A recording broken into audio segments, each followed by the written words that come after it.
Crixus, the fire of the Gaul. Above the Roman Empire, the sun was rising, illuminating the fields where herds once grazed peacefully. But on this day, the ground trembled with the steps of armies and the roar of battle. In the depths of Capua, where the arenas rise like mountains, was born the one who would later become both a symbol of strength and a tragedy of love. His name was Crixus, a Gaul, son of the Arverni tribe, born among green hills where the wind always carried the scent of freedom. His childhood was a brief respite from the fate the world had prepared for him. His parents taught him to honor the land and the sword, to know the legends of his ancestors, and to face danger without fear. But peaceful life was shattered by the Roman invasion, when legions arrived with iron and steel. His father fell in battle, and young Crixus was captured and brought to Capua, to the arena, where blood and death were daily bred. The arena became his new world, a world where strength meant survival and weakness meant swift death. From his first days, he realized he possessed a power few could match. His muscles were hardened by grueling training, his mind sharp, and his heart burned with an unyielding desire for freedom. When he first stood before the crowd, screaming in both terror and awe, he understood his life would be measured by every strike of his sword. Crixus quickly became renowned. His first fights were brief, but deadly. Opponents fell one by one. He did not simply strike, he dominated each movement, anticipating his enemy's steps, as if dancing a deadly dance.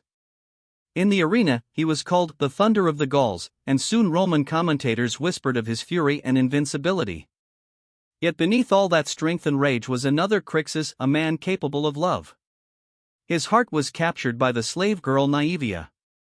She was gentle but strong in spirit, able to support him even in the darkest hours.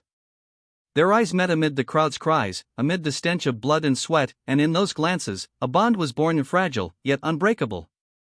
She was his dream of freedom, his reason to fight not only for his life but for the life of the one he loved. When Spartacus was brought to Capua, their paths crossed. At first, Crixus saw him as a rival, another gladiator who might stand in his way to glory. But he soon recognized in Spartacus more than just a strong fighter. He saw a leader capable of uniting the slaves in the struggle for freedom. Initially, a rivalry sparked between them, but gradually mutual respect grew. Spartacus saw in Crixus not only strength but a heart capable of love and suffering. The wars began suddenly. Capua erupted in chaos when the slaves managed to escape. Crixus led the charge, at the forefront of the army, guiding his brothers in arms through Roman legions. His sword brought death to enemies, and his eyes inspired courage in allies. Battles were fierce, Roman walls and towers fell under the rebels' strikes, but the cost was high. Every loss, every bloody night reminded them that freedom is never won easily. Crixus proved himself both as a warrior and a strategist. He did not rush blindly into battle, he analyzed the battlefield, anticipated the Romans' moves.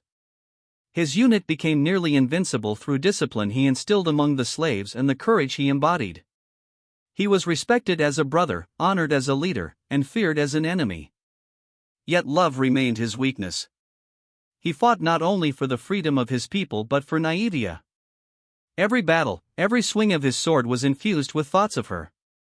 He dreamed of the day they could leave bloodshed in war behind, walking free together. But the world does not grant such gifts easily. When the Romans launched a relentless pursuit of the rebels, Crixus displayed unmatched bravery.